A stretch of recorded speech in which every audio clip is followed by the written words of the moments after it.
Hai, jadi di video kali ini aku mau spill kegiatan aku waktu aku mendaki Gunung Salak 2 di Bogor. Nah, jadi kali ini tuh aku berangkat sama teman-teman pakai 4 motor ya guys. Total orangnya tuh 8 orang. Pokoknya aku pakai maps juga sih, soalnya nggak tahu jalannya juga. Nah, jadi kita tuh janjian di pom bensin di GSP kayak gitu ya. Nah, jadi kita tuh sholat maghrib dulu di rumah, habis itu kita janjian sholat isya di pom bensin, terus kita nyampe ke base camp Gunung Salak itu sekitaran isya. Nah, terus kita tidur di situ dan kita berangkat pagi guys, habis registrasi dan sebagainya macamnya. Kurang lebih 8 orang tuh kalau gak salah 760 sama kebersihan atau apa gitu kan. Nah dari sini tuh dari base camp kita langsung berangkat ke shelter kalau gak salah. Jadi kita tuh harus pakai motor lagi. Nah, di sini tuh aku titip helmnya di base camp supaya nggak ribet gitu kan. Nanti kalau misalnya dibawa ke shelter, jadi kita nggak pakai helm. Terus kita perjalanan ke sana tuh ya sekitaran cuma 2 menit atau 3 menit gitu kan. Nah, jadi di video sebelumnya yang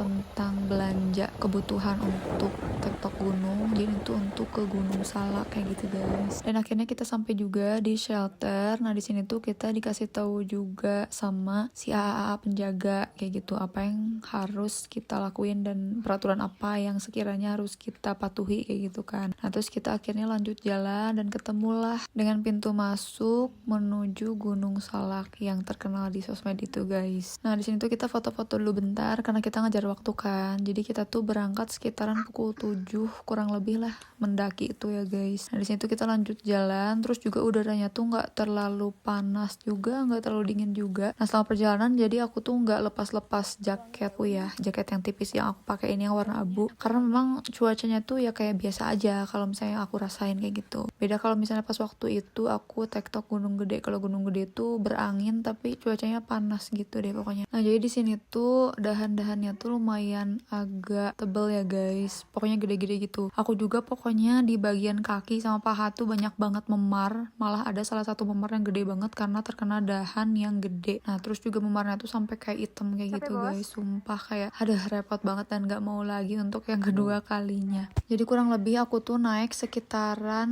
7 jaman kayaknya deh. Terus juga kita langsung pulang lagi sekitaran jam 2 apa jam berapa gitu. Nah, terus abis itu kita di sini tuh ada webbing juga, kayak panjat tebing gitu pakai tali. Webbing tuh jujur agak susah sih kalau misalnya untuk aku pribadi, apalagi kalau misalnya untuk pijakan kakinya tuh jarang jarang yang gede-gede gitu loh. Jadi kayak susah banget kalau misalnya untuk webbing kalau misalnya bagi kita, apalagi aku yang bener-bener belum berpengalaman kayak gitu. Nah, jadi di sini tuh ada sekitaran 4 pos gitu. Yang pertama tuh ada Camp Abri, terus juga Haji Solomon, Lapak Pakis, lalu ada Bangawi. Dan juga diperingatin kalau misalnya mau ke Salak tuh sekiranya kita harus nyiapin air 2 liter guys. Dan di Gunung Salak tuh yang aku tahu ada Tanjakan Wayahna yang emang terkenal gitu kan di sosmed. Nah, terus di perjalanan pulang dari Camp Abri menuju ke Gapura Aji Saka, sekitaran 4 orang dari anggota tim kita tuh ketemu Mbak Kun guys. Dan itu tuh sumpah mistis banget dan aku takut banget. Nah, terus sampai akhirnya kita tetap terus jalan dan minta tolong sama satu orang yang kebetulan ada di belakang kita itu. Kita minta tolong supaya dia ada di belakang kita gitu guys, karena benar-benar kita takut banget. Dan juga untuk 3 orang lagi dari anggota tim kita, mereka tuh di belakang kayak gitu. Jadi kita lumayan agak terpisah gitu. Dan tapi alhamdulillahnya kita selamat sampai base camp lagi. Lalu sampah-sampah kita kumpulkan dan juga di absen apakah kita meninggalkan sampah di atas atau enggak. Jadi segitu aja guys cerita aku tektok Gunung Salak.